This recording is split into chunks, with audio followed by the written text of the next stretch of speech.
Muy buenos días a todos. Gracias por acudir a la presentación de este magnífico libro de don Santiago Mata, que desde el Ayuntamiento de Ponferrada pues le agradecemos muchísimo su presencia hoy aquí, el esfuerzo que hace porque tiene que venir desde Madrid, pero bueno, cada vez hay que hacer más esfuerzo para que Madrid encuentre una excusa y los madrileños nos vengan a visitar, con lo cual pues desde luego que bienvenido en este día tan hermoso además de primavera. Bueno, para el Ayuntamiento de Ponferrada, en este caso, en mi nombre como concejal de Patrimonio, la verdad que es al calor, ¿no?, de este libro que hoy pues nos presenta don Santiago Mata, pues una excusa perfecta para hablar de algo muy querido para los ponferradinos, como es este hecho y este fenómeno del milagro del sacramento, la desaparición de esa ermita en los años 70, en ese crecimiento de Ponferrada, en el que muchas veces pues no se tenía en cuenta pues nuestro patrimonio. Bien cerca también la plazuela de San Pedro, con la iglesia de San Pedro, en bueno, pues ese crecimiento de Ponferrada, pues que desgraciadamente no cuidaba demasiado en aquella época su patrimonio. Los edificios pues lógicamente iban decayendo y pues desgraciadamente una ermita con tantísima historia, con uno de los milagros sacramentales, como bien nos comentará ahora el autor, pues vio cómo desapareció, desgraciadamente.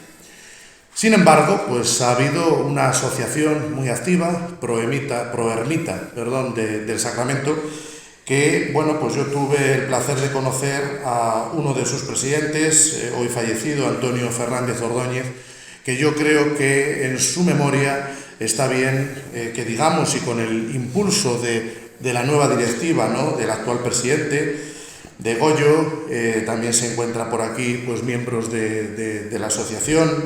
Voy a decir que el vicepresidente emérito o vitalicio, Fra, que está también por aquí, Fernando, pues la verdad que les tengo que decir que desde el Ayuntamiento de Ponferrada vamos a intentar recuperar, y además en un espacio por donde pasa el Camino de Santiago, un hito, un icono que recuerde, por supuesto, la ermita, que recuerde este milagro y que desde luego pues haga justicia, ¿no?, de alguna manera con aquellos, voy a decir, Plan General de Ordenación Urbana de 1970, que desgraciadamente pues no lo contempló así.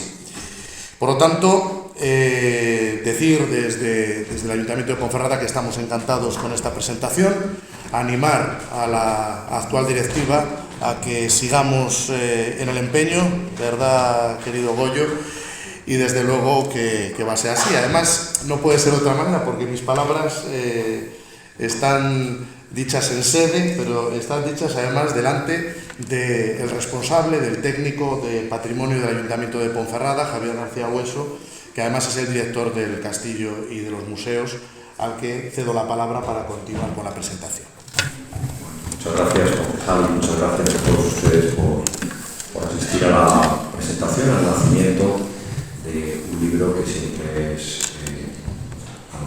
algo especial, y más cuando ese libro nace, o en este caso se presenta en un día tan especial también como hoy, por muchas cuestiones, pero también porque hoy es el día en el que los museos del mundo celebran el Día Internacional de los Museos, a los que, como es tradición, se suman los museos municipales, los museos titularidad del Ayuntamiento de Ponferrada, que es la administración pública que los gestiona y la que pone en valor el patrimonio para un uso y disfrute público del que quienes estamos aquí, ponferradinos, bercianos, quienes hemos nacido, quienes vivimos en esta ciudad y la amamos a través del conocimiento de nuestro patrimonio, pues qué mejor también que a través de este libro, que recoge la propia fragilidad de ese patrimonio que al pasar del tiempo se ha ido, como lo es la propia memoria,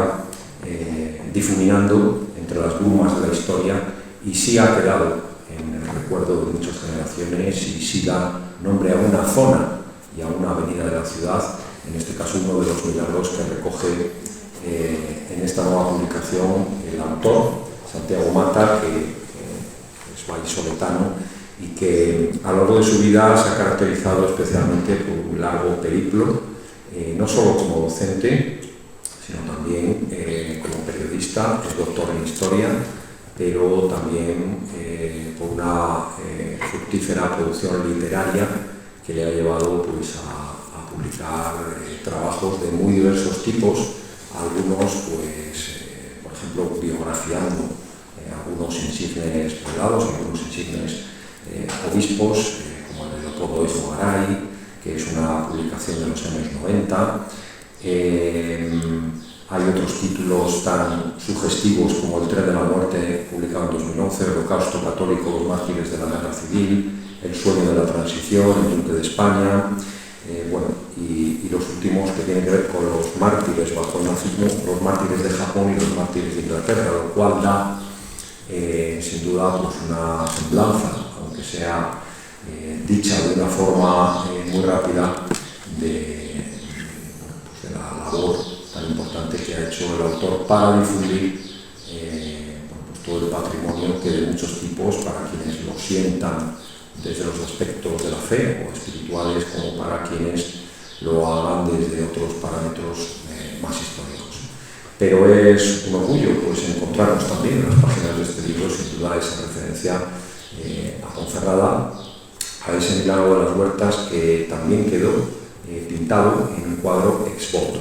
Un cuadro ex voto, que son aquellos cuadros que se mandan pintar en acción de gracias por un hecho milagroso, por una gracia recibida, y que en este caso pues, nos encontramos ante una obra hoy conservada en la nueva iglesia de San Pedro, de Ponferrada, y que ha quedado también como testimonio de ese milagro que después nos contará mejor el autor, y que es una pintura interesante también, sin duda, desde lo artístico, desde lo simbólico, desde los aspectos identitarios, porque muestra algunos de los elementos de aquella Ponferrada que vivieron nuestros antecesores. Aparece la propia ermita pintada en el cuadro y aparece en un solo plano de cuadro diferentes momentos hasta que se obra ese milagro, y aparecen precisamente las formas, el vuelo de las palomas, y aparece también una representación de la sociedad civil y eclesiástica de la villa de Ponferrada. Es una pintura, como suele ser la de los votos, una pintura en algunos aspectos ingenua en cuanto al tratamiento artístico, porque son obras generalmente ejecutadas por artistas populares, que lo que pretenden es, pues como digo, dar memoria y narrar el hecho ocurrido. En este caso, pues sobre un milagro que acaece en 1551, uno de los milagros que el autor referencia dentro del siglo XVI, y que es muy probable que la pintura se pintase en el siglo XVII y se retocase en el siglo XVIII. De hecho, aparece un testimonio en una de las partes del cuadro que hace alusión a que se retocó en 1731, como era habitual en aquellas obras especialmente queridas por la devoción, que al paso del tiempo sufrían determinados deterioros y eran retocadas. En este caso, pues ha quedado en esa iglesia de San Pedro ese testimonio, que además tiene otros detalles como las armas de la propia villa, dándole con ello una identidad pues sustancial a este milagro que ocurrió en un entorno de nuestra ciudad, que se ha transformado también de manera muy importante, no tanto en el curso del río Sil, que beneficiaba el riego y todas esas huertas que hoy forman la avenida, que por cierto se llamó también Avenida de España en un momento muy corto, que luego le llamó el nombre de Huertas del Sacramento. Así que por nuestra parte, solo agradecer desde luego pues, a quienes vienen ya desde tiempo alentando la construcción de la nueva ermita, en este caso pues a su actual presidente, a Gregorio Esteban, que siempre pues, con tanta ilusión, con dedicación, con esfuerzo, pues habla en nombre de lo importante que sería recuperar ese patrimonio, y más al paso actualmente de la traza que lleva la ruta jacobea por nuestra ciudad. Y nuestro agradecimiento y nuestro reconocimiento sin duda pues, al autor, que estamos seguros que continuará pues, enriqueciendo nuestro saber a través de otras publicaciones como esta. No queremos tampoco ya robar más tiempo al autor, que es el verdadero protagonista a través de su obra y que además uno va a disfrutar de la hospitalidad de Ponferrada en muchos aspectos. También esta tarde tiene prevista una visita al castillo para conocer de la mano del gran bibliófilo Antonio Valle, que nos acompaña también esta mañana, la colección Templo Libre. Estoy seguro que vas a descubrir, Santiago, una colección excepcional, única, en la que además vas a encontrar seguramente referencias para otras obras posteriores. Así que, nada, desearles a todos un día de disfrute en todos los aspectos, también en los deportivos, que sean los que cierran hoy en día. Podemos decir que será hoy un día tranquilo. Esperemos que sí, sobre todo si ganamos. Muchas gracias. Como presidente actual de la Asociación Pro Ermita de Santísimo Sacramento de Ponferrada, me corresponde dar las gracias pues a ustedes por venir, en primer lugar, a Santiago por estar aquí, por haber escrito el libro, que no es poco, por este maravilloso milagro que tenemos en Ponferrada, similar o hermano del Cebreiro de Lugo. Son los dos milagros eucarísticos de la diócesis de Astorga. Entonces, al Ayuntamiento de Ponferrada, que ha hecho posible que hoy estemos aquí celebrando esta presentación del libro, dar las gracias a don Augusto Quintana Prieto, que fue mi vecino. Yo nací ahí detrás, y don Augusto vivía ahí también en esa casa que tiene rejas labradas tan interesantes. Así que, sobre todo, lo que me honra es el ser el portador, es llevar la antorcha de tantas personas que antes que yo se han preocupado por el patrimonio de Ponferrada, de que no se pierda, de que no se olvide. Y así nada, pues nada, dar gracias a mi familia, a Santiago y a su mujer, y sobre todo a todo el público en general de Ponferrada, a todos los comercios, al Hotel AC, a los bancos que en determinadas épocas han tenido en las cuentas de la asociación, a todo el público en general, a los comercios. Muchas gracias a todas las personas que de alguna manera u otra han favorecido el que la asociación siga viva y que estemos aquí todavía con ilusión y esperanza. Y como dice Iván, probablemente con un paso de gigante para reconstruir la ermita. Pues nada, le agradecemos a Santiago que haya venido y todo tuyo. Vale, muchas gracias, Goyo. Bueno, pues muchas gracias. Yo, en primer lugar, me uno a esta alegría de este anuncio más o menos que ha hecho el señor concejal, teniente de alcalde, de que va a haber algún tipo de, no sé si monumento, recuerdo, símbolo, ha dicho, de recuerdo de la ermita, ¿no? Y antes quizá de que cuente Goyo, que yo creo que es la persona más indicada para hacer un pequeño resumen de lo que sucedió, de cómo fue el milagro, por si acaso alguno no lo conoce, yo quisiera hacer una pequeña introducción sobre qué es un milagro eucarístico en general, de qué estamos hablando, ¿no? De qué va el libro y de qué va. Entonces, un milagro eucarístico, claro, un milagro es un suceso inexplicable, algo que no podría pasar según las leyes de la naturaleza, que no tenemos, que solo puede tener como causa a Dios, porque no podemos explicarlo de otra manera. Claro, cuando decimos eucarístico es referido a Eucaristía, pero aquí tenemos una especie de replicación, porque la Eucaristía en sí mismo es un milagro. Aquí al principio del libro cuento la anécdota de que mi mujer, hablando con un sacerdote, le preguntó: ¿y tú alguna vez has visto un milagro eucarístico? Y le decía: pues todos los días. Todos los días, cuando uno asiste a la misa, sabe que ahí se produce un hecho inexplicable, imposible, que es que un trozo de pan se convierta en el cuerpo de Cristo. Eso no lo puede hacer un hombre.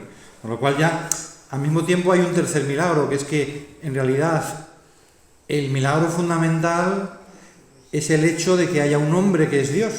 Es el hecho de que exista un cuerpo humano que es también el cuerpo de Dios. O sea que realmente donde se da ese primer milagro es en la misma encarnación de Dios en Cristo, ¿no?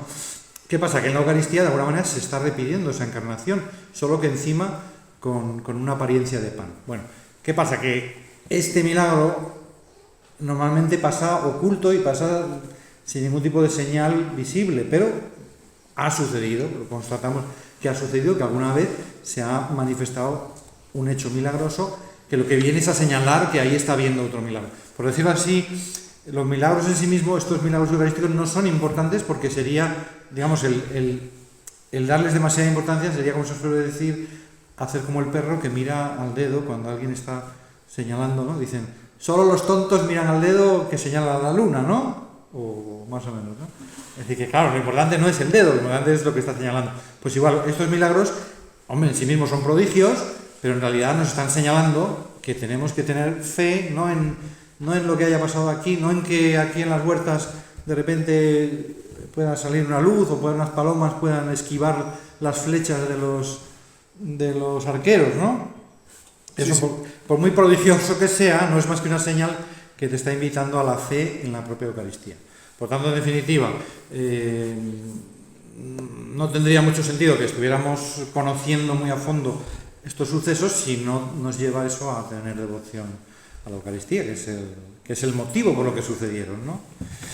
Y luego, cuéntate tú qué es un milagro eucarístico. ¿A qué se considera un milagro eucarístico? Sí, pues eso, a un fenómeno que es inexplicable y que está en el fondo descubriendo que la Eucaristía es en sí misma. Bueno, para concretar, hay como 3 tipos, ¿no? Podríamos decir, aunque nadie ha hecho una clasificación ni nadie los ha... Pero podríamos decir que hay milagros con carne y sangre, que son aquellos milagros en los cuales la propia Eucaristía se convierte, el pan se convierte físicamente y visiblemente en carne, ¿no? Y a su vez puede pasar que el vino de la Eucaristía se convierta en sangre que se puede constatar que es sangre, ¿no? Esos serían los más espectaculares o los más llamativos, claro. Luego hay otros en los cuales lo que sucede es que las formas eucarísticas o la especie eucarística del pan o del vino, que parece pan y parece vino, pero es la Eucaristía, sobrevive o supera unas circunstancias que son imposibles de superar para si fuera un pan normal.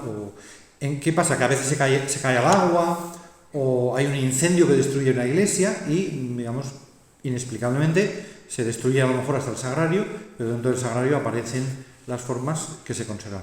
O que esas formas siguen manteniendo su apariencia, pero han sangrado, que han manifestado algún tipo de circunstancia. En el caso de aquí, por ejemplo, hay otros milagros en los cuales las formas no sufren ningún tipo de transformación y tampoco han sido sometidas a una violencia, pero van acompañadas de fenómenos, otro tipo de fenómenos, por ejemplo, pues eso, que de repente pesa mucho y no se puede transportar, ¿no? En el caso, o que emite luz, ¿no? O que hay una aparición que se vea a Jesucristo, a veces con forma de niño, incluso en algún milagro como el de Zaragoza del siglo XV, 1425 me parece, es la propia forma, se convierte en un niño. Entonces, ¿qué hacen? Lo llevan, ¿qué hacemos con un niño pequeñito y tal? Y entonces lo llevan en procesión a la iglesia, celebran una misa y en la misa se vuelve a convertir en una hostia eucarística. Bueno, en fin, o simplemente que una persona al celebrar la misa ve en esa forma a Jesucristo. Por ejemplo, el actual Papa León XIV ha sido muy devoto y promotor del único milagro eucarístico que sucedió en Perú, que es el milagro del niño de Eten.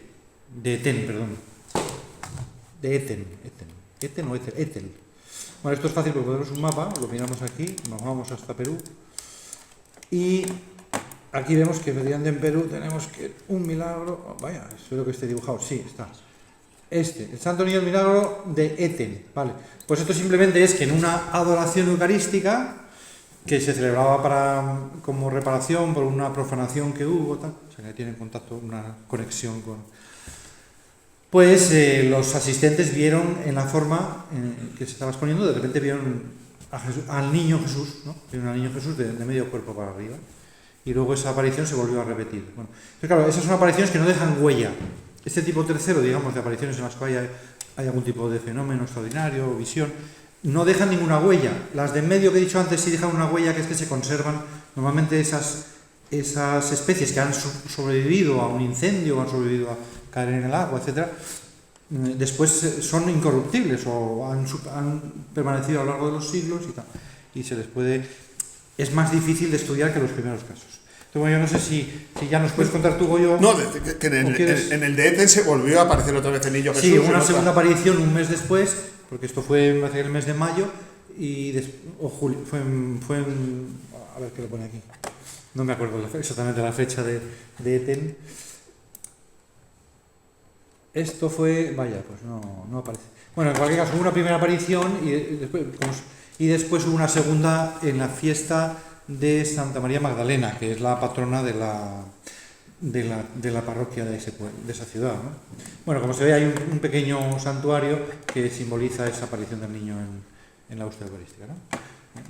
Quiero decir con esto que el Papa, curiosamente, el Papa actual está relacionado con un milagro eucarístico, y también el anterior, Francisco, también está relacionado porque en su diócesis de Buenos Aires sucedieron varios milagros eucarísticos, sobre todo uno del año 96, que él mismo se encargó de estudiarlo, de decir lo que había que hacer. Es un milagro, si queréis luego hablamos un poco de él. No, sí, cuenta, porque sí, ahí estaría un análisis científico sí, de algo que... Es que estos milagros con cuerpo y con carne y sangre tienen la, digamos, ventaja de que se pueden contrastar, de que se pueden estudiar, que se han estudiado, aunque no se ha estudiado hasta el siglo XX.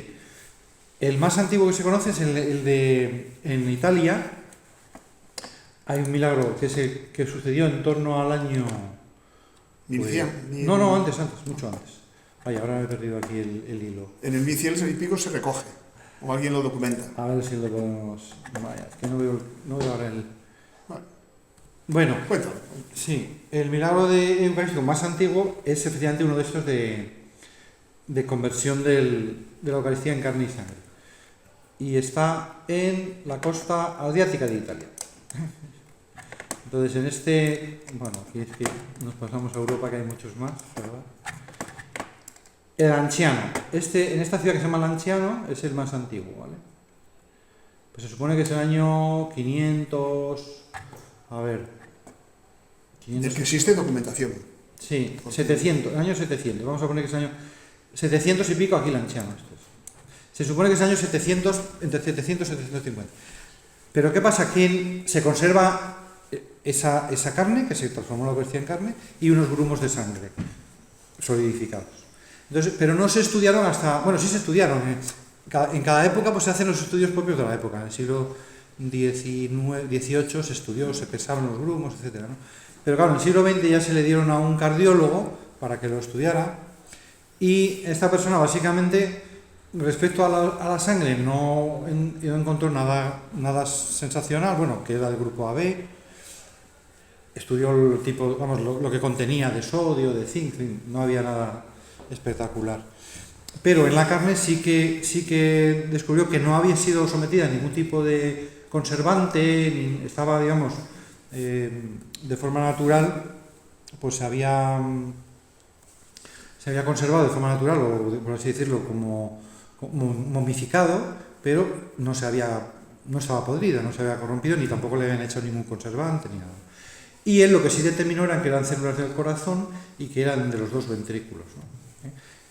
¿Qué es lo que, a ver, aparte de la conservación en sí misma, después de 1200 años, pues que se conserve, pues no tiene explicación. Y luego también, hombre, él encontraba muy, muy sorprendente el corte, es decir, que no entendía que en el siglo VIII se pudiera dar un corte así tan cuidadoso que pudiera contener los dos ventrículos, en fin. Pero bueno, en sí mismo parece como que tampoco, aparte del hecho de conservarse, entonces digamos que los del siglo XX sí son más llamativos, empezando por el de Buenos Aires. Buenos Aires del año 96, aunque son hostias que se encontraron en la iglesia, tiradas por el suelo, y una mujer las recoge y se lo entrega al sacerdote, y el sacerdote, siguiendo los protocolos propios de la iglesia, pues cuando hay una hostia que no puedes consumir porque puede estar sucia o lo que sea, y decir, bueno, pues se ha recogido del suelo, lo que se hace es destruirla, pero no tirándola, porque es el cuerpo de Cristo, ¿no?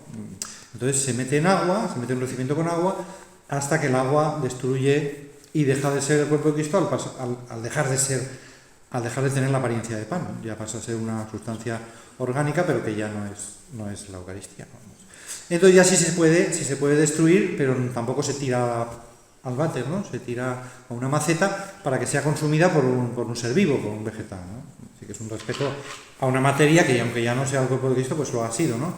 Vale, entonces ellos lo metieron en esto, y ¿qué pasa? Que pasó el tiempo y no se destruía, sino que apareció una especie de materia roja que no sabían lo que era, Y ya cuando pasó un tiempo y aquello fue creciendo de aspecto y aquello se veía que no se destruía, ya fueron a preguntárselo al entonces obispo auxiliar, posteriormente pues cardenal y Papa Francisco, ¿no? Bergoglio, ¿no? Y fue él el que dio las pautas de, bueno, pues de que se lo entregaran a un médico para que lo examinara, etc. Se lo entregaron a un médico que se llama Ricardo Castañón, que en esa época él era ateo. De hecho dicen que prefería, el obispo prefirió que se lo entregaran a un ateo para que no hiciera trampa. Pues si era a lo mejor una persona piadosa, católica, pues a lo mejor hacía trampa, ¿no? Pero lo importante es que fuera un buen profesional, ¿no? En cualquier caso, el doctor Ricardo Castañón, pues él al ver ahí esa sustancia, lo que hizo fue, a su vez, llevarlo a un laboratorio, al laboratorio de máximo nivel del mundo, que entonces era un señor, bueno, un forense norteamericano, que se apellida Zugibe, y le entregó una muestra de esa sustancia carnosa que estaba adherida a la forma eucarística. Se lo entregó sin decirle la procedencia, sin decirle lo que era, ¿no? Simplemente precisamente para que él le dijera, tú dime qué es esto. Y esta persona, siendo un experto que había hecho en su vida más de 10.000 autopsias, pues no era fácil que le engañes tú entregándole una sustancia que él no vaya a saber lo que es. Entonces él determinó que estas eran unas células o unas células musculares del miocardio, del corazón, ¿no? Y que habían sido sometidas a una tortura muy, muy intensa, que habían sufrido estrés y se habían dejado la huella de ese estrés en las células. Y luego lo que, digamos, el hecho más relevante es que había encontrado, además de glóbulos rojos, también glóbulos blancos. ¿Qué pasa? Que los glóbulos blancos, cuando una persona fallece, pues se destruyen o desaparecen a la media hora, como mucho, o 10 minutos incluso, o sea, muy pronto. Y encima, si los metes en agua, también el agua los disuelve y los destruye. En general, el agua destruye cualquier tejido humano, no se conserva en agua, no es un buen conservante. ¿Qué pasa? Que, por lo tanto, él dijo, esto está sacado del corazón de una persona que ha sufrido una tortura muy, muy, muy fuerte, y estaba viva en el momento de la extracción de la muestra, porque si no, no podría haber habido glóbulos blancos. Claro, entonces es cuando le dijeron, pues mire, no, esto ha salido de una hostia eucarística, esto estaba en una... Entonces, claro, este hombre Zugibe pues tuvo la honradez científica de decir, bueno, yo, aunque soy ateo y no tenga una prueba de dónde procede, yo de todas maneras no voy a... Aunque a lo mejor pueden decir, es que si dices esto, te estás jugando tu prestigio, ¿no? Y dice, bueno, yo mi prestigio no necesito jugármelo porque ya lo tengo, ¿no? Yo ya soy el forense más prestigioso de Estados Unidos y no voy a dejar de decir lo que he visto. Pero mira, entonces lo que le he añadido es decir, pues esto es inexplicable, yo no puedo explicar el origen de esta muestra, porque a ver, digamos así, entre nosotros podríamos decir que Zugibe, o sea, que Castañón, si antes de entrar en el laboratorio mata a una persona, ¿no? y le extrae un trozo de su corazón y lo mete ahí y en la media hora se lo da, pues es posible que conserve glóbulos blancos, pero si esto procede de algo que se ha extraído, digamos, cuando se llegaron a Zugibe hacia el año 2000 o más, incluso más tarde, pues llevaba ya 4 o 5 años esa materia y sin embargo seguía viva, ¿no? O sea que un poco digamos que los milagros de finales del siglo XX y los del siglo XXI lo que nos están señalando son evidencias de que esto es una materia viva, que procede de un corazón, etcétera, ¿no? Hay otros casos, por ejemplo, hay otro que es el de Tisla en México. También sucede lo mismo, que también se produce durante la Eucaristía, que una hostia empieza pues a sangrar o a transformarse en carne, y también pasa lo mismo, que se puede demostrar que son células de un corazón y que esa sangre incluso lo analizan el tipo, pues el tipo AB, etc. Claro, tú podrías decir, bueno, pues se lo han quitado a un muerto y lo han puesto ahí. O sea, claro, no tenemos, digamos, la cadena de custodia como si fuera la policía para llevarlo a un juzgado, porque estos milagros nunca aparecen, nunca dicen, que va a pasar aquí un milagro, que traigas a la policía científica y garantice la cadena de custodia, ¿no? Pero bueno, en sí mismos, entonces voy a citar los dos últimos casos de Polonia, que son este de Sokołka y Legnica. Este de Sokołka tiene la peculiaridad, aquí, Sokołka está aquí, en este extremo, pegando a Alemania. Este tiene la peculiaridad de que los médicos, más que fijarse en las células y tal, y de si tienen glóbulos blancos y tal, se fijaron en la conexión entre lo que parece pan y lo que es carne, obviamente carne humana, ¿no? Entonces observaron que las células vegetales pues están pegadas a las células animales, a las células de carne, ¿no? Y que no existe ningún tipo de pegamento, o sea, no están encima unas de otras, no es que has puesto una rodaja de salami encima de un trozo de pan, ¿no? Sino que están pegadas las células, hay una continuidad microscópica, claro, están como si fueran el mismo ser, forman parte del mismo ser, y además no se han corrompido, entonces se conserva, el pan sigue estando, no se ha destruido, y la carne humana sigue. Entonces, y que eso es imposible, que humanamente no conocemos ninguna técnica, no tenemos ningún artilugio para pegar, para juntar una célula vegetal con una célula animal y que no haya entre ellas ningún tipo de, o sea, que estén unidas, vamos. Eso es un poco, claro, para nosotros como cristianos nos llama la atención decir, bueno, pues Dios quiere llamar la atención sobre que efectivamente eso es su cuerpo, ¿no? Que ese pan es su cuerpo, está pegado, incluso aunque tenga apariencia de pan, está pegado, es el mismo ser, ¿no? Pero bueno, eso ya es las conclusiones que cada uno saque, ¿no? Los científicos lo único que dicen es esto es un prodigio, esto es algo inexplicable. Y en el otro caso, el de Legnica, que está aquí pegando ya con Bielorrusia, en este caso es el primer caso donde se ha podido obtener ADN, porque paradójicamente, aunque se ha demostrado en todos los casos que es la sangre es del tipo AB, que coincide con el tipo de la sangre que hay en la Sabana Santa o en el sudario de Oviedo, de todos estos que se conservan sangre de Cristo, pues también el tipo AB. Pues en esta es la primera que además se ha podido obtener ADN, aunque es ADN mitocondrial, ¿no? Curiosamente, estas muestras de sangre, claro, están deterioradas, podemos decir que de hecho deberían estar destruidas, pero incluso cuando se conserva sangre no se ha podido extraer nunca ADN. Y en este caso sí es el primero en el cual sí, que es el más moderno, porque es de 2011, me parece, me parece que es 2011 o 12 o 13, sí, es 1900, me parece que es 13, 2013. Pues en este caso en Legnica sí se ha podido obtener ADN, aunque no del núcleo, no nuclear, pero sí de las mitocondrias, ¿no? de las células. O sea, bueno, para esto son cosas un poco ya más a nivel de que las personas que les interese un poco conocer los milagros más a fondo, pues que sepan que se puede estudiar más a fondo, pero de todas maneras yo insistiría en que no el dedo, y que no, tampoco si te centras demasiado en el dedo, pues a lo mejor te pierdes un poco del contexto en general. Yo lo que sí diría es que en general dices, bueno, todos estos milagros la Iglesia no nos obliga a creer en ellos, no obliga a nadie, ¿no? Porque lo que tienes que creer es la Eucaristía. Si luego te sirve para creer estos sucesos, pues muy bien. Pero la Iglesia, digamos que no les suele dar mayor... O sea, por supuesto no obliga a nadie a creerlo, ¿no? Pero si te ayudan, pues estupendo. Entonces, en definitiva, decir, bueno, es que ninguno de estos casos es absolutamente seguro, ¿verdad? Pues claro, porque siempre hay algún hueco, alguna capacidad de decir, oye, a lo mejor han cambiado algo, ¿no? Y me han dado... Bueno, ya. Pero claro, lo que yo pienso así personalmente es que sería muy raro que todos fueran falsos, ¿no? Quiero decir que obviamente algo hay cuando suceden a lo largo de la historia, pues estos...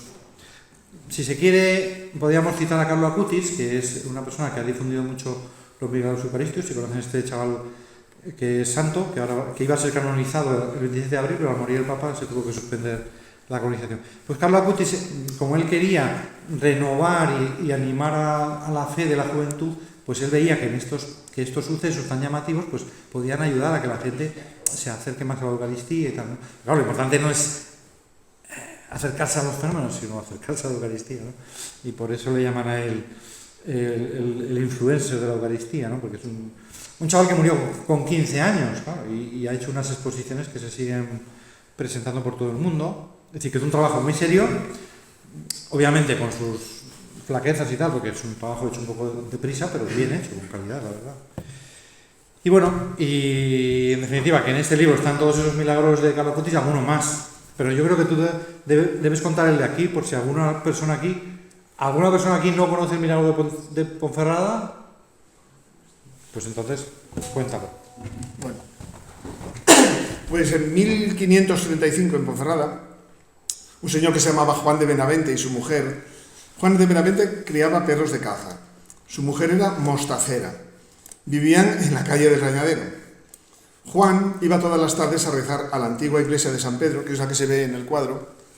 Esa es la iglesia de San Pedro, porque la ermita se hizo donde están las hostias.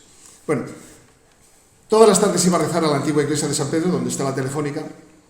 Y entonces el sacristán pues le dijo un día, bueno, mira, anda, ya cuando acabes de rezar cierras tú y mañana me das las llaves.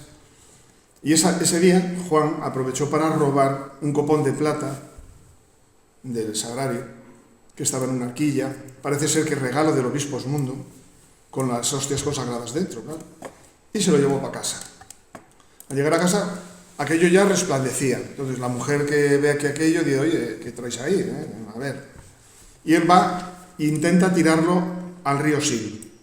Y cuenta en el juicio sumarísimo que le hicieron después, porque lo pillaron, claro, es una cosa tan evidente, lo nerviosísimo que se puso él cuando vio la magnitud de lo que había hecho, y el clamor que había en Ponferrada de la salvajada que había, un sacrilegio tan tremendo. Bueno, pues él cuenta en el juicio que no pudo desprenderse del cuerpo de la arquilla, que la tenía pegada al cuerpo y no se pudo desprender de ella.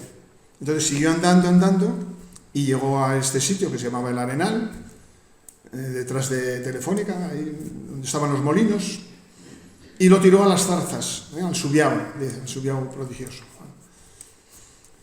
Automáticamente, esa misma noche, unos resplandores, que la gente veía unos resplandores que salían allí de las zarzas, y por las mañanas una bandada de palomas se posaba encima y no se espantaban. Le tiraban piedras, les tiraban con las... porque allí en el Arenal se jugaba la ballesta los domingos, y según los testigos, o bien se rompían las ballestas o fallaban el tiro, pero las palomas no se espantaban durante el día. Y por la noche, otra vez los resplandores. Hasta que ya el chavalín, el del molino, un trabajador del molino de al lado, pues con permiso del dueño, fue a ver qué pasaba. Y según se iba metiendo entre las zarzas, pues vio aquello que parecía fuego, oro, las palomas brillaban. Entonces ya vio allí el copón y las hostias tiradas, ¿ves? Y sin embargo no se las habían comido las palomas. Y entonces ya dijo, milagro, milagro. Fue corriendo a la antigua iglesia de San Pedro, toca las campanas, llamó, convoca concejo, y rápidamente, según se refleja en el cuadro, se organizó una procesión solemne de reposición de las formas a su sitio, a la iglesia de San Pedro. Bajó desde la encina el cortejo, con todo el cabildo, en el cuadro se refleja en el 1700, más o menos. Las caras que aparecen en el cuadro son de la época del año en que se encargó el cuadro. Pero bueno, lo que refleja es como Dios, de alguna manera, señala un sitio donde se había ultrajado a la Eucaristía, al Santísimo Sacramento, y de alguna manera se repone. En el año 35, después hubo un juicio, se consolida como un fenómeno sobrenatural, y en el 1470 es cuando se edifica la ermita. Una ermita sencilla, costeada por el pueblo. 1570, para albergar... Tuvo 400 años, hasta que en el 1970... Se tiró, sí, el plan de ordenación urbana, pues se tiró.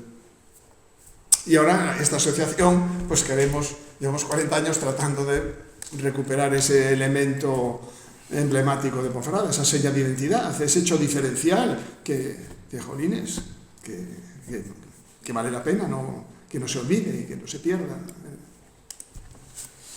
en la noche de los tiempos. Ahí. Muy bien. Yo quisiera también, ya que están aquí cerca, no sé si conocen el milagro de Ocebreiro. ¿Lo conocen? ¿Quién no lo conoce? Hay dos por lo menos que no, y además uno es un vocal de la asociación. Vale, pues además como está tan cerca, todo el mundo conoce Ocebreiro porque es el comienzo del Camino de Santiago en Lugo, ¿no? La entrada en Galicia del Camino de Santiago.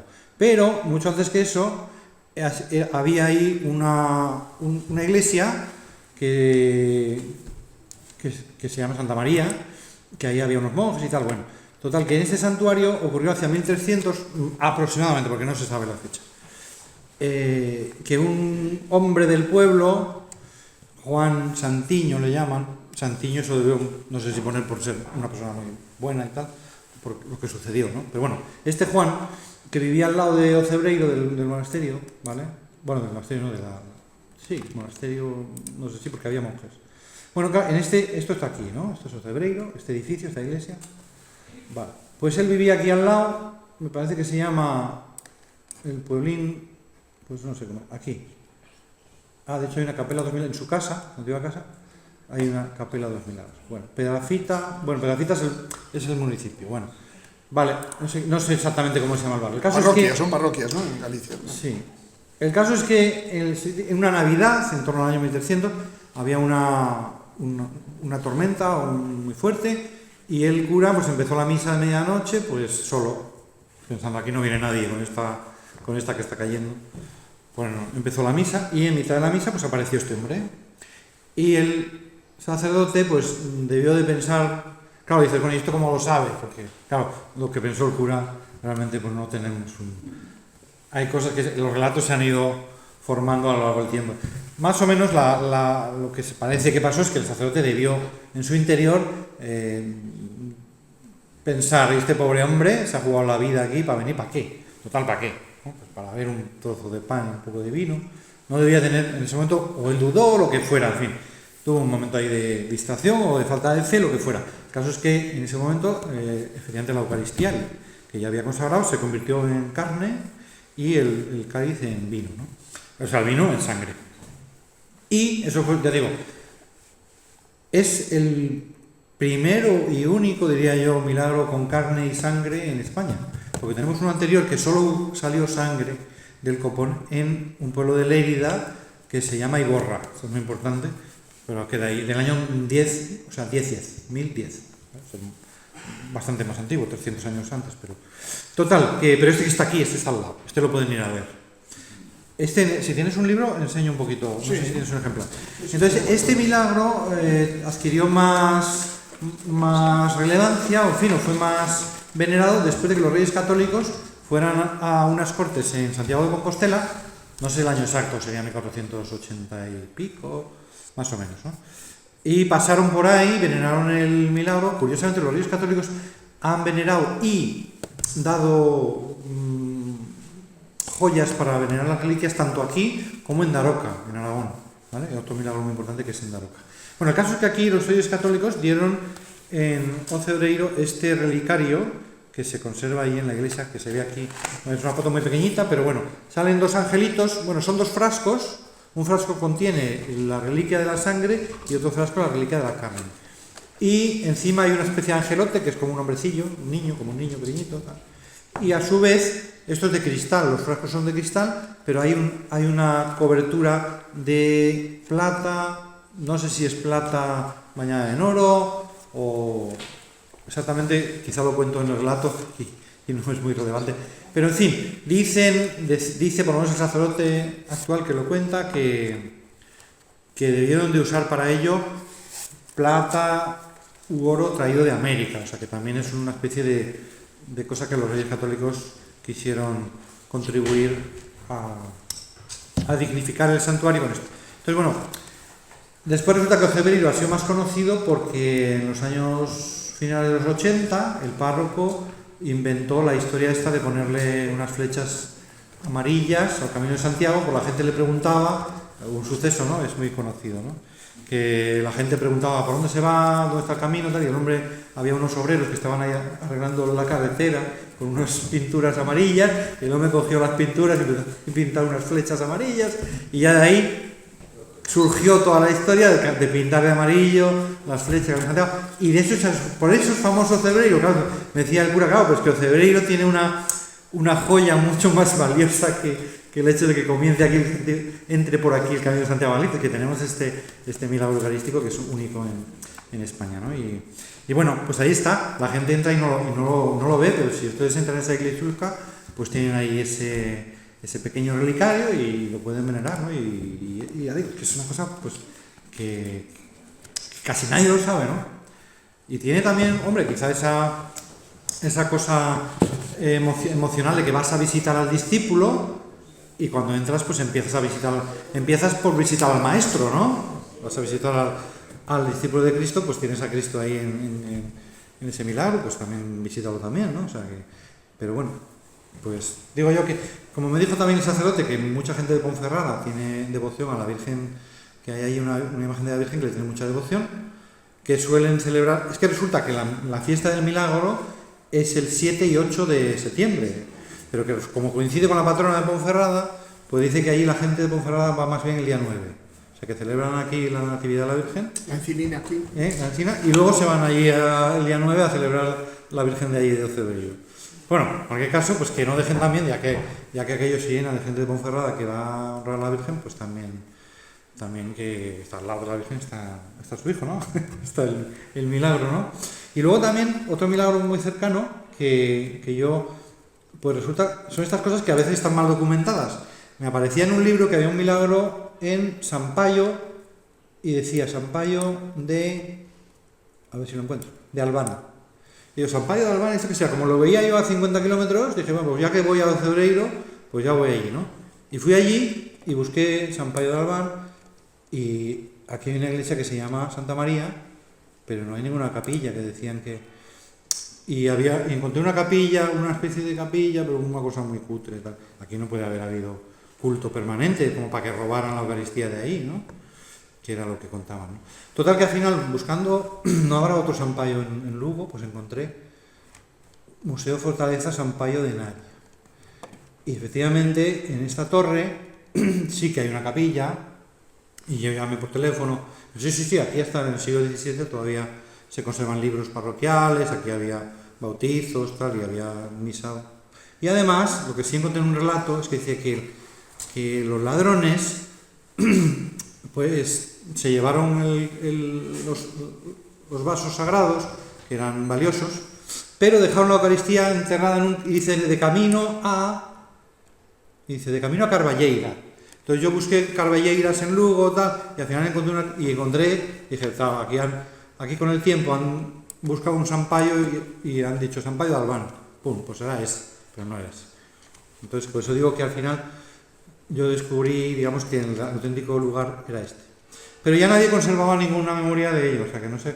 Lo que dice es que en ese camino donde encontraron... ¿Por qué fue el prodigio? El prodigio fue que se perdió, o se robó la Eucaristía, no la encontraron, pero un señor labrando los campos, de repente los bueyes se pararon y ya no querían seguir más, y el tío tirando los bueyes y tal, los bueyes que no seguían, y entonces él miró y vio que delante de los bueyes estaba removida la tierra y es que habían enterrado ahí la Eucaristía. Entonces, digamos que el prodigio era el hecho de que los animales pues se hubieran detenido en ese lugar. Entonces, digamos que la única señal que quedó de esto fue en el siglo XVII, en 1620. O sea que pusieron ahí una cruz. Y entonces, pues yo le pregunté a la señora que lleva el museo que hay aquí en la torre esta de Chío, ¿no? Se llama Chío, Sampaio de Narla. No sé por qué... Sampaio de Narla, bueno. Pues llamé por teléfono y me dijo ella que fíjate que curiosamente su hija había hecho una tesis doctoral en historia sobre los cruceros de la zona de Lugo. Y entonces, bueno, pues me dijo que no, que el crucero como que había desaparecido. Pero bueno, yo creo que estoy 100% seguro de que, como aparece el nombre de Carballeira mencionado en el que se enterró en esa zona. Quiero decir con esto que a veces puede haber más milagros de los que conocemos, pero que no ha quedado ninguna huella o que son prodigios, pues que dices, bueno, pues, ¿qué ha quedado de todo eso? Pues en el siglo XVII pusieron una cruz y en recuerdo de aquello y bueno, pues con el tiempo alguien la quitó y tampoco o ya se había olvidado y es que hace que esta cruz pues le molestaba para arar las tierras y la quitó, ¿no? Por eso digo que a lo mejor no sabemos, puede haber habido muchos más milagros y tal, pero bueno, los que conocemos por lo menos, pues vamos al que le sirvan, como digo. Lo importante es que cada uno tenga su devoción a la Eucaristía, que luego le sirve esto, pues que no le sirve, tampoco es muy importante, ¿no? Preguntas. Coloquio. Venga. Muy bien. Sí, al principio yo tuve ocasión de hacer un poquito de tiempo, me fui a ver el milagro de Ponferrada, claro, y también de Rosena, y al final luego se me ha tratado a Santiago, pero en una pequeña rata que habla de una bula del Papa Sixto IV del año 1577 es imposible. O es Sixto V en 1577 o es Sixto IV en 1477. Pero después me ha llamado la atención, a raíz de esto, que te lo quiero comentar, lo que ha dicho sobre la actitud del obispo Bergoglio en Buenos Aires. Y por eso mi reflexión va en el sentido de la actitud de la Iglesia ante estos milagros, que me parece que es una actitud muy seria, en el fondo nos viene a decir que vale, que la devoción y la devoción, y usted, si un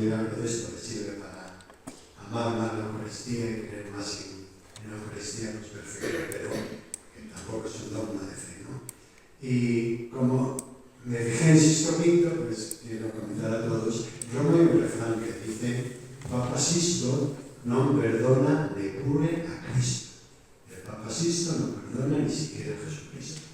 ¿Por qué? Porque siendo el Papa, Felice Berretti era un franciscano, que aparte de ser franciscano fue un Papa terrible, pues un cura de Roma se empezó a lucrar porque una imagen que tenía en su iglesia de un Jesucristo salía sangre del costado de Jesucristo y él se empezó a lucrar, vendía cosas, la gente iba, estaba como loca. Entonces el Papa le llamó la atención, lo investigó, mandó a alguien que lo investigase y al final descubrió que era puré, simplemente vino, que el cura tenía incluso un mecanismo para que rezumase vino por el costado de Jesucristo. Y según la leyenda, no es el único caso, pero lo condena a muerte. El Papa Felice Berretti. Por eso, Papa Sisto no perdona ni cure a Cristo. La pregunta es muy sencilla. ¿Tú qué piensas de esta actitud de la Iglesia? Realmente, me parece a mí que es la más correcta, pero sobre todo para que la gente, en fin, no se llama milonga, sino crea cosas que, por otra parte, son muy llamativas, pero que creo yo que no producen ninguna cosa, porque la religión tiene que tener también algo de racional, algo de, en fin, que podamos de alguna manera, no solamente que nos sirva, sino que también podamos reflexionar tranquilamente sobre ella. Vale, pues muchas gracias. Luego, si eso vuelvo a lo de Bolsena y Orvieto, ¿no?, que es muy importante. Pues sí, efectivamente, a veces la preocupación de la Iglesia es que la gente no se dedique a mirar el dedo y claro, y que no haya gente que se aproveche, ¿no?, de la credulidad, de que cualquiera ya enseguida, cualquier fenómeno extraordinario, pues le dé credibilidad. Entonces, claro, la Iglesia pues siempre ha sido, pues, a ver, por épocas puede haber sido muy dura, como efectivamente en este caso, pues muestra. Pero bueno, hoy día básicamente, como digo, la norma general es que no se, las apariciones, incluso aunque estén verificadas, tanto apariciones de la Virgen, lo que sea, pues aunque se pueda verificar que hay sucesos extraordinarios, inexplicables y tal, pues bueno, son siempre cosas que uno sabe que no van a añadir nada nuevo a la fe, por lo tanto son a que le ayuden muy bien, pero a nadie se le obliga pues a aceptarlas, ¿no? Vale. Entonces, no sé, a lo largo de la historia muchos de estos milagros han sido aprobados, en ese sentido, aprobados por bulas, muchos papas han estado relacionados y al final parece que ahora se ha dicho, bueno, pues todo esto ya no vale, ya todas estas bulas ya no valen. Pues bueno, quiero decir, porque es la sensación que uno tiene en el año 2024, la Sagrada Congregación de la Doctrina de la Fe, pues hizo un documento acerca de apariciones, sucesos extraordinarios, incluyendo milagros eucarísticos, diciendo, bueno, pues todas estas cosas están sometidas a revisión, de alguna manera como si todo lo que hasta ahora se ha aprobado, pues bueno, quedase un poco en entredicho. Entonces, de alguna manera, pues yo digo que lo decía un poco al referirme a Carlo Acutis, pero Carlo Acutis dice, bueno, en la exposición menciona pues que hay 133 milagros eucarísticos aprobados por la Iglesia. Y bueno, claro, pero es que una aprobación del siglo XI, los criterios no sabemos si son homologables hoy día, ¿vale? ¿Se entiende? He mencionado antes el caso de Iborra. Claro, el caso de Iborra, pues es un sacerdote que está celebrando misa en el año 1010, en la frontera con el Islam, vamos, y el hombre se supone que duda, que bueno, esto será el cuerpo de Cristo, o sea, y entonces empieza a brotar sangre del cáliz y él. Entonces, ¿qué se conserva hoy día? Se conservan en la parroquia de Iborra un relicario que es del siglo XV, pero a su vez ese relicario se hizo con lo que encontraron al deshacer el altar original, donde se habían supuestamente guardado las reliquias en el siglo XI, ¿no? En el siglo XV se cambia la iglesia, se quita el altar y esas reliquias que encuentran las ponen en un relicario que es de 1400 y pico, o sea que lo que está en ese relicario está desde 1400. Se supone que lo metieron allí, procedía de, ¿no? Vale. ¿Y qué es lo que hay? Pues unas telas mojadas en sangre, etcétera, ¿no? Vale. Quiero decir, bueno, ¿y esto qué valor tiene? Pues realmente en el caso de Iborra, el valor que tiene es más que la materia en sí conservada, que no se puede analizar si esa sangre de dónde es, pues eso es imposible analizarlo, ¿no? Hombre, lo que sí existe es que es el primer milagro documentado, porque sí está documentado que el obispo de Urgel se fue inmediatamente a Roma, se llevó parte de de esas telas que se conservan en una iglesia de Roma, se las llevó al Papa Sergio IV. Y el Papa Sergio IV pues hizo una bula de aprobación del milagro en el año 1012. Entonces, claro, es interesante porque dices, vamos, primero, el Papa Sergio IV, ¿qué pruebas tenía de que aquello era un milagro? Que viene un obispo de Cataluña. Es decir, que la gente entonces se fiaba mucho, ¿no? Porque dices, si viene el Papa, un obispo del fin del mundo. Hombre, ya en sí mismo, el hecho de que venga un obispo de Cataluña a Roma con un trozo de tela a decirle al Papa que ha sangrado aquí un copón y tal, o un cáliz, pues el Papa se lo cree, ¿no? Pero claro, hoy día diría, ¿se entiende? Quiero decir con esto que las pruebas en esa época podía ser suficiente porque no tiene motivo un obispo de Cataluña para irse a Roma, ¿no? Pero claro, podría ser un engaño, ¿no? Por eso digo que no hay por qué creerlo, ¿no? Y bueno, y sí quisiera hacer una mención al caso de Bolsena. El caso de Bolsena es el caso que provocó que se proclamara la fiesta del Corpus, que es de 1264, entonces el milagro sucedió un año antes, 1263. Era un sacerdote que venía, un alemán que iba a Roma, precisamente porque tenía dudas, el hombre tenía sus problemas, no acababa de tener mucha fe y tal, y él peregrinaba a Roma a ver si eso le confirmaba en la fe y tal. El caso es que el hombre celebra misa ahí en Bolsena, en una iglesia, y bueno, pues, supuestamente yo digo porque no tenemos ni el nombre del cura ni un testimonio suyo de qué es lo que le pasaba, pero bueno, vamos a suponer que el hombre tenía esas dudas o en ese momento se convirtió las formas o sangraron o lo que fuera, se convirtió en la Eucaristía pues yo creo que en sangre, pero es posible que también en carne. Realmente yo no tengo muy analizado este caso. El caso es que el hombre lo dijo, de hecho sí sangró, sí cayeron gotas de sangre, porque en Bolsena, realmente en la propia Bolsena lo que se conservan son unas supuestas gotas de sangre que cayeron sobre la piedra y tal, ¿no? 5. ¿no? Pero el hombre lo dice y el Papa, que está al lado en Orvieto, por eso digo que si Bolsena está aquí, a orillas del lago, ¿no?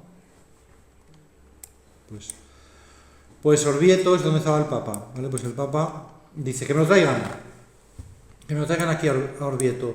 Y, de hecho, la primera procesión del Corpus sería donde se lo entregan al Papa, que es aquí en esta capilla, en el camino, y luego van andando hasta Orvieto a llevar las formas del milagro. Bueno, el caso es que la forma del milagro. Vale. Entonces, bueno, curiosamente, entonces el Papa decide hacer una fiesta en honor al Corpus Christi. Pero no es una casualidad, porque este señor, este Papa Urbano IV, había sido archideano, ¿no? Como se diga, archidecano de la diócesis de Lieja y luego obispo de Namur, es decir, que era flamenco. Y resulta que en Flandes, pues en Lieja precisamente, él había sido testigo de lo sucedido con Santa Juliana de Lieja. Juliana de Lieja es una monja que en 1212 empieza a tener apariciones, en las cuales ella ve la luna, que le falta un trozo, y digamos que Dios le manifiesta que la iglesia está incompleta porque falta una fiesta en honor del Santísimo Sacramento, que tiene que promover una fiesta en honor del Santísimo Sacramento. Claro, esto no es un milagro eucarístico en el sentido de que no hay una huella de esas apariciones ni nada, ¿no? Ni tiene que ver con la misa, ni nada. Pero ella sí que empieza a promover con el obispo de Lieja y consigue hacia 1246 que se instaure la fiesta del Corpus en Lieja, pero con carácter local. Pero ahí hay unas discusiones, ¿no? Hay un follón, mucha gente se opone, le invaden, le asaltan en el convento, le destruyen en fin, hay unas disputas tremendas. Pero con esto quiero decir que por fin esa fiesta se introduce en 1246 pero localmente, como digo, localmente. Y sin embargo, esa persona que entonces era simplemente un eclesiástico de la zona, de la diócesis, conocía el asunto y seguramente había participado, luego esa persona pues llega a ser papa, y siendo papa, oye, y estando no en Roma, sino en Orvieto, pues de repente le llega la noticia, oye tú, que aquí hay un cura que dice que le ha sangrado, que ha sucedido un milagro, pues me lo traigan, ¿no? Entonces quiero decir con esto que a veces, pues eso, que la evolución de la historia eclesiástica o incluso de la doctrina, digamos, de la Iglesia, pues se ha visto influida por estos fenómenos, ¿no? Porque realmente, ¿quién promovió la fiesta del Corpus? pues en teoría podríamos decir que es Dios mismo el que ha provocado, por medio de esas apariciones a esta mujer y por medio de esos milagros y tal, como que casi como forzando al Papa a que declare esta fiesta del cuerpo, ¿no? Por eso digo que muchas veces estos milagros eucarísticos están relacionados el Papa y los milagros. Y también lo contrario, o sea que la fe en la Eucaristía, digamos, está muy asociada al papado, pero también lo contrario, la falta de fe también está asociada al papado. Lo digo porque aquí también saco el caso del Escorial. El Escorial se conserva de una forma que sangró, pero fue en Gorkum, en una ciudad de Holanda, que fue asaltada por los calvinistas.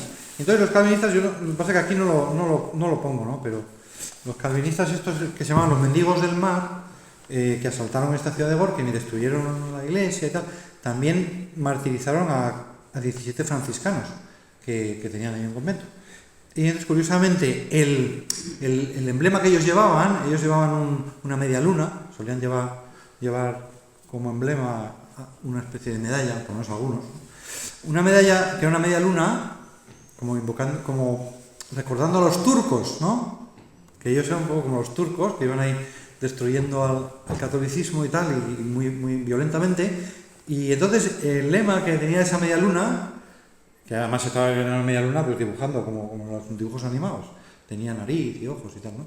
Y entonces tenía un lema por un lado y otro por el otro. En un lado decía, antes turco que papista. Decía, antes turco que papista. Y luego en el otro lado decía, en despit de la mese, contra la misa. Como diciendo, en despecho de la misa. O sea, odiamos la misa. Me parece que digamos que el odio también a la Eucaristía y el odio al papado como que van de la mano. Bueno, lógico porque... Pero que no es casualidad, ¿no? Que también, pues eso, a veces estos milagros eucarísticos hayan sucedido a personas que luego resulta que han acabado siendo papa, ¿no? Bueno, hay una misteriosa... Bueno, puede haberla, ¿no? Por lo menos a mí me ha llamado la atención este hecho. Entonces, bueno, simplemente que esto desde el principio del siglo XII, que precisamente se consolida la doctrina de la transubstanciación, porque en 1214, cuando el Concilio IV de Letrán declara que se debe llamar transubstanciación a lo que sucede en la Eucaristía, el proceso por el cual se cambia el pan en la sangre de Cristo, se llama transubstanciación, o sea que es un auténtico cambio sustancial, ¿no? Bueno, pues precisamente, fíjate, 1214 se declara como dogma la transubstanciación, 1210 le han empezado a suceder a Santa Juliana de Lieja estas visiones en las cuales Dios le pide la fiesta del cuerpo. Es decir, que no basta con simplemente que se declare, sino que hay que dar un paso más. Hay que hacer una fiesta, una manifestación de devoción. O sea que hay que amar a la Eucaristía, no solamente creer, no solamente es cuestión de creer y que todo el mundo esté de acuerdo y acepte, que tal, no, hay que creer con obras, o sea, hay que hacer una procesión, ¿no? Una procesión, un día, una fiesta, que la Eucaristía hay que honrarla con obras. Y por eso también, ya que estamos, pues también el milagro de Daroca. El Daroca sucede en España en 1200, me parece que es 49, y es la primera procesión del Corpus antes de que el Corpus sea fiesta obligatoria para toda la Iglesia. Porque en 1246 se ha puesto la fiesta del Corpus en Lieja, pero eso no se ha enterado nadie. Y sin embargo en España pues sucede una procesión involuntaria, porque como sabrán lo de Daroca es que hay un combate entre musulmanes y cristianos en Valencia, pero aquí en Valencia en Chío, muy al sur, casi en Alicante. Y ganan los cristianos, pero resulta que como han tenido que interrumpir la misa porque les atacaron los moros, pues el cura tapa las formas eucarísticas que había conservado y las pone debajo de una piedra. Cuando acaba el combate, levanta la piedra y las formas han sangrado, ¿no? Bueno, entonces prodigio, tal y cual. Y dice, bueno, ¿y ahora qué hacemos con esto? Pues no lo podemos dejar aquí porque esto es tierra de moros, aunque hayan ganado, no está seguro aquí. No vamos a hacer una iglesia aquí, en medio del campo. Entonces, echan a suertes, pero no se ponen de acuerdo los aragoneses, que si cae sobre Daroca las 3 veces la suerte, pero los otros impugnan siempre y dicen, no, tiene que venir a Teruel, porque somos más los de Teruel, no, tiene que ir a Tarazona, no sé qué, tal y cual. Bueno, pues vamos a ponerlo en una mula y que la mula a ver a dónde lo lleva, ¿vale? Entonces, Entonces, ¿qué pasa? Cogen una mula de los moros, es decir, no una mula cristiana, porque si es una mula cristiana no volverá al pueblo de donde viene. Cogen una mula tomada a los moros, que no conoce tierra de cristianos, para que sea neutral. Y le ponen el arca con los corporales y tal. Bueno, pues ya conocen quizá la historia, ¿no? Total, que la mula se pasa 60 leguas, creo que hace, o 70 leguas, 300 y pico kilómetros, 7 días o 10 días, no sé cuánto. Por eso digo que es la primera procesión del Corpus en España, porque está todo el mundo detrás de la mula, cantando, rezando, tal, y la Eucaristía en la mula, y todo el mundo a ver dónde para la mula, ¿no? Y bueno, es la primera procesión del Corpus antes de que se haya establecido la fiesta del Corpus. Vale, y la mula se detiene ante las murallas de Daroca, y ahí cae la pobre mula exhausta y muere, ¿no? Entonces ahí directamente es donde ha caído la mula, dejan la Eucaristía ahí en un convento, y ahí estuvo, luego la trasladaron a otra iglesia de Daroca, pero bueno, quiero decir con esto que, bien, que en este caso los de Daroca piensan que ese prodigio como que fue una anticipación de la fiesta del Corpus, porque fue en 1249, si no me equivoco, por lo cual 15 años antes de que el Papa dijera que hay que hacer en honor a la Eucaristía. Bueno, todavía se conservan, este caso sería el segundo caso, aunque son formas que han sangrado, esa sangre no se ha analizado, realmente, o si se ha analizado no se ha dado a conocer, pero se conservan esas formas pues incorruptas, porque aunque se han deteriorado con el tiempo, pero bueno, a ver, que estamos hablando de 1240, que han pasado ya 700, ¿no? 700, casi 800 años, ¿no? 750 años, es muchísimos años, aquello debería de haberse deshecho por completo si fuera un pan normal, ¿no? O no, tampoco, ahí realmente en la iglesia no entienden que por qué esas hostias no se despedazan, pues bueno, eso no sabemos si es un milagro, pero en fin, como están rodeadas de sangre. Vale, en cualquier caso, en Daroca todos los jueves hacen adoración al Santísimo, exponen la forma, pero en realidad, como es un pueblo bastante pequeñito, si alguien va en peregrinación, como eso está custodiado la parroquia por unas monjas, si uno llega allí a deshora y no está expuesto el Santísimo y quiere ver el corporal con las formas, se lo enseña. No hay. Seguimos, Santiago. Sí. Venga. En 1266 en Santarém, Portugal. Santarém. Que yo estaba allí. Es este. El milagro ese tan famoso, bueno, pues el que viene en la portada. Sí. Es parecido al de aquí, porque es una mujer que tenía problemas matrimoniales. Bueno, no parecido, porque el de aquí simplemente tuvo avaricia. No, es parecido a otros casos de aquí, pero no este. No, es un hombre que tenía algún problema con su mujer y quería, ¿no?, resolverlo. Bueno, que el señor tenía un amante. Entonces era la mujer la que tenía problemas. Sí, más o menos. Pero yo no sé si fue la mujer o el hombre. Ahora ya dudo, creo que fue la mujer. Entonces fue la mujer la que... Fue la mujer la que quería, efectivamente, la mujer quería... Exactamente, pidió consejo a una bruja y la bruja dijo, tráeme una hostia consagrada y ya te doy yo ya hago yo algo para que tu marido te quiera a ti y no a la otra. Total, que la pobre mujer, pues bueno, se llevó la hostia, pero por el camino Llevó la hostia escondida y por el camino iba sangrando, la mujer sangrando, no sé qué hacer, se fue corriendo a su casa, la guardó y de repente se formó en torno a la forma pues luz, en ese sentido se parece a lo de aquí. Es decir, fenómenos extraordinarios en torno a, pero luego efectivamente ahí sí que está constatado y está expuesto esto sí que está expuesto día y noche, no hay que esperar al jueves ni a la hora santa ni nada. Y aquí se ve efectivamente una hostia que está convertida en carne, pues por lo menos en parte, ¿no? Lo que no sé en Santarém, no sé si se han hecho algún tipo de estudios o qué, ¿no? Pero bueno, lo que vamos que sí que se constata, digamos, la secuencia de que es la propia mujer la que entrega la forma, es decir, que no haya dado ningún cambiazo, por lo menos no. Hombre, se puede hacer un montaje, pero el caso es que, digamos que en principio la misma forma que la señora se había llevado a casa, la entrega y esta forma pues se sigue conservando ahí en este relicario, ¿no? O sea que es el único caso de milagro eucarístico en Portugal, conocido por lo menos por mí, ¿vale? En Portugal sí que hay otro caso de una mujer que ha vivido de la Eucaristía. Esos hay varios casos, bastantes en el siglo XX, de mujeres que no han comido nada durante décadas, durante años, o según... En fin. Estos casos ya existían, habían existido algunos en la Edad Media y tal, pero claro, los más llamativos son del siglo XX, porque además se han podido constatar con pruebas médicas. O sea, a Alexandrina de Balasar, que es la mujer de que estoy hablando, que murió en el año, no sé, 50 y pico, casi 60 me parece, o sea, es muy reciente. A esta mujer que estuvo sin comer, pues no sé exactamente si... ¿Cuántos? 18 no sé, muchos años sin comer absolutamente nada más que la Eucaristía. De hecho, a esta mujer la llevaron al hospital, la estuvieron durante meses los médicos analizando, es que ni siquiera tenía estómago. O sea, se le había desaparecido el estómago. ¿Esta mujer de qué vive? Es un milagro eucarístico indirectamente, ¿se entiende? Porque no, obviamente no pasa en la Eucaristía nada, ni sale luz ni nada, pero es una mujer que no come nada más que eso. Pero bueno, por eso digo que hay cosas un poco colaterales, ¿no? Incluso uno podría decir que es un milagro eucarístico la devoción al Sagrado Corazón, pues Santa Margarita María de Alacoque, sabemos que todo procede de unas apariciones de Jesucristo. Sí, pero ¿dónde estaba Santa Santa Margarita de Alacoque? Estaba adorando la Eucaristía expuesta, o sea que se le aparece Jesucristo en forma humana y tal, pero junto o al lado de la Eucaristía. Eso, yo lo menciono como diciendo, oye, hay otros fenómenos extraordinarios que nunca se han considerado milagros eucarísticos, pero son milagros que tienen que ver con la Eucaristía. El propio Bernardo de Hoyos, que difunde la devoción al Sagrado Corazón en España, el Sagrado Corazón del Cerro de los Ángeles, todo esto, que sucedió en Valladolid, se le apareció el Sagrado Corazón en Valladolid, o tuvo unas,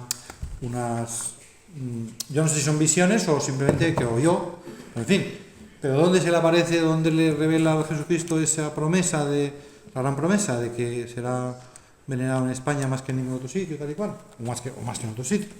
Pues él en una adoración eucarística. Pero claro, en ese sentido, oye, ¿cuántos santos habrá que han recibido inspiraciones de Dios mientras adoran la Eucaristía? Pues sería imposible seguir la huella de todos esos.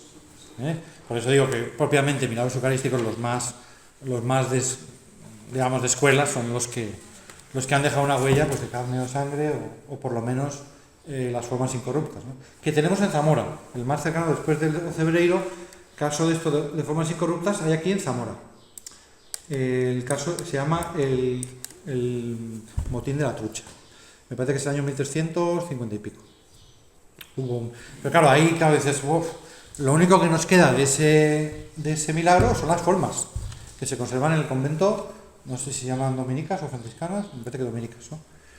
Pero ese milagro ni se expone ni se ve, ¿no? La tienen ellas en un sagrario, en un copón, las formas allí, y lo único es que de vez en cuando el obispo de Zamora pues va ahí y las ve y hace unas fotos. A mí me han dado unas fotos, las he publicado aquí. Pues dices, bueno. En este caso, como digo, también son esos casos que dices, bueno, ¿y hasta qué punto que unas formas, que un trozo de pan fabricado en 1300 siga estando, no se haya deshecho? ¿Eso es un milagro o no es un milagro? Bueno, pues realmente, a veces el pan puede que, si está bien hecho y no se humedece, puede que se conserve mucho tiempo, ¿no? Indefinidamente. Por eso digo que es muy difícil decir dónde está el milagro y dónde no. Pero los de Zamora, se supone que eso ya es muy espectacular, pero bueno, es que resulta que hubo un motín que quemaron la iglesia con gente dentro, ¿no? Y resulta que dicen que las formas salieron por un hueco de la pared, ¿no? Y fueron a parar al convento. Eso ya, pues ya no sé. Casos que se conservan incorruptas. Bueno, pues no sé si ya hemos agotado la paciencia de todos, ¿no? Vale. Sí, hombre, aquí.